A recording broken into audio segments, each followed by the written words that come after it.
শুভ সকাল বন্ধুরা। আশা করছি সকলেই খুব ভালো আছো। আজকের ব্লগটা শুরু করছি আমি দিদিদের বাড়ি থেকে। আসলে আমি বেড়াতে এসেছি দিদিদের বাড়িতে। তো একথা তো সবাই জানো, দক্ষিণবঙ্গে একেবারে বৃষ্টিতে ভাসিয়ে দিচ্ছে। শুরু হয়েছে প্রবল নিম্নচাপ, বাড়ি থেকে বেরই হওয়া যাচ্ছে না। তো সকালবেলাতে এই যে বৃষ্টি হচ্ছে, তো সেই ফাঁকেই ক্যামেরাটা অন করেছি। কি করব আসলে কিছুই বুঝতে পারছিলাম না। বাড়িতে চলে আসার কথা ছিল, কিন্তু যে পরিমাণে বৃষ্টি শুরু হয়েছে মনে হচ্ছে না আর বাড়িতে যেতে পারবো। তো লেবেছে বৃষ্টি, এসেছি দিদি বাড়িতে। দিদি এই যে বিরিয়ানি করবে। আসলে অনেক দিন ধরেই বলা হচ্ছিল যে বিরিয়ানি খেতে হবে, অনেক দিন বাড়িতেও বানানো হয় না। তার জন্য দিদি সব কিছু এই যে এখানে গুছিয়ে নিয়েছে। ওখানে কাটা ছিল আলু, পেঁয়াজ আর সমস্ত মশলা। এইদিকে আমি আবার পেঁয়াজ বেরেস্তাটা বসিয়ে দিয়েছি। আসলে বিরিয়ানি তো অনেকটা সময় সাপেক্ষ ব্যাপার, সেই জন্য দুই দিকেই উনুনটাকে জ্বালানো হয়েছে যাতে তাড়াতাড়ি হয়ে যায়। আর বাইরের ওয়েদার এতটাই খারাপ যে কোনো রকমই বের হওয়া যাচ্ছে না। এই যে এখানে আমি পেঁয়াজ বেরেস্তাটা করে নিচ্ছি আর সাইডে আলুগুলোকে সেদ্ধ করতে বসিয়েছি। এই যে দেখতে দেখতে আমার পেঁয়াজ বেরেস্তাটা হয়ে গেছে। বৃষ্টির জন্য ওই জন্য মচমচে হতে একটু সময় লেগে গেছে। আর পেঁয়াজ বেরেস্তার যে তেলটা ছিল, ওই তেলেতেই আমি আলুগুলোকে একটু হালকা ভেজে নিচ্ছি। আর এইদিকে দিদি এই যে চিকেনটাকে বানিয়ে নিচ্ছে। আসলে যেহেতু বাড়িতে বিরিয়ানি করব, ওই জন্য আর পুরোটা ভেজে নেওয়া হয় না, একটু কষা কষা করেই রান্না করা হয়। আর এই যে এখানে চালটাকে ধুয়ে ঝরা দিয়ে রেখে দিয়েছি। দিদির এই যে এখানে চিকেনটা বানানো হয়ে গেছে। আর এই যে ভাতটাকেও রান্না হয়ে গেছে, এখন লাবিয়ে নিচ্ছে। ভেবেছিলাম অনেকটা লেট হয়ে যাবে, কিন্তু না, দুজনে দুই দিকে করেছি, ওই জন্য বেশ তাড়াতাড়ি হয়ে গেছে। এতটা তাড়াতাড়িও হয়ে যাবে আমরা ভাবতেই পারিনি। আর তারপরে এই যে দুধের মধ্যে কেওড়া জল, মিঠা আতর আর গোলাপ জল দিয়ে রেখে দেওয়া হয়েছে। আসলে জাফরানটা নেই, ওই জন্য মিঠা আতরটা দিয়েই কাজ চালিয়ে নিচ্ছি। আর এই যে এখানে ভাতটাকে লাবিয়ে দিদি একটু ঘি মাখিয়ে নিচ্ছে যাতে ভাতগুলো আর লেগে না যায়, একদম ঝরঝরা থাকে।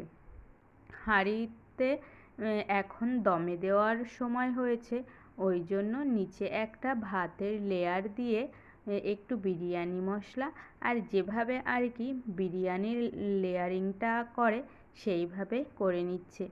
জানেন তো, এখন আর বাইরের বিরিয়ানি খেতে মন চায় না, বাড়ির বিরিয়ানিটাই যেন খুব বেশি ভালো লাগে। ওই জন্য বাড়িতেই বেশিরভাগ সময় করা হয়। আসলে আমাদের জীবনে একটা দুর্ঘটনা ঘটে গেছে, সেই জন্য দিদি এখন খুব আমাদের বাড়িতে যেতে পারছে না। আবারও ঈশ্বর চাইলে খুব তাড়াতাড়ি আমরা আগের সেই স্রোতে ফিরব জীবনে, সেই কামনাই করি। আর কি হয়েছিল না হয়েছিল সেটাও আপনাদের সঙ্গে কোনো এক ভিডিওতে আমি বলবো।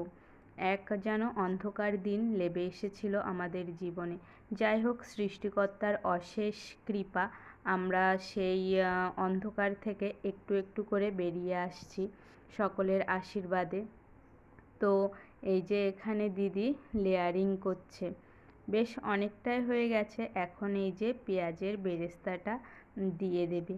আর হ্যাঁ, কে কে বাড়িতে বিরিয়ানিটা বেশি পছন্দ করো আমাকে অবশ্যই জানিও।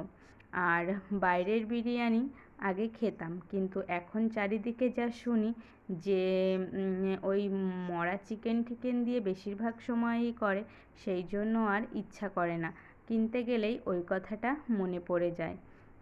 তো তারপরে এই যে এখানে চিকেনটাকে দিয়ে দেওয়া হচ্ছে। আর একটু গ্রেভি রাখা হয়েছিল, আসলে শুধু বিরিয়ানি খেতে খুব একটা টেস্ট আমার কাছে মনে হয় না। ওই জন্য চিকেনের যে গ্রেভিটা থাকে সেটা দিয়ে বিরিয়ানিটা খেতে খুব ভালো হয়।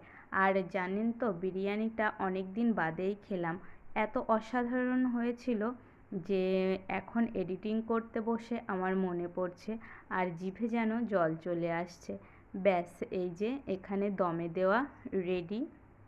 এখন ওপর থেকে একটু ঘি ছড়িয়ে দেবে। আসলে এটা তো ঘরোয়াভাবে বিরিয়ানিটা করা, ওই জন্য এক্কেবারে সঠিক সঠিক প্রসেসিং আমরা ফলো করিনি। আমরা যেভাবে খেতে পছন্দ করি সেভাবেই এখানে বানানো হয়েছে। তো আপনারা দেখুন। তো তারপরে এই যে খেতে বসে পড়েছি। এখানে দিদি এতটা পরিমাণে আমাকে বিরিয়ানি দিয়েছিল, আমি প্রথমে বলছিলাম যে আমি খেতে পারবো না, কিন্তু এতটাই টেস্টি হয়েছে পুরো বিরিয়ানিটাই একেবারে শেষ করে দিয়েছি। এর আগে এতটা বিরিয়ানি কখনোই আমি খেতে পারিনি।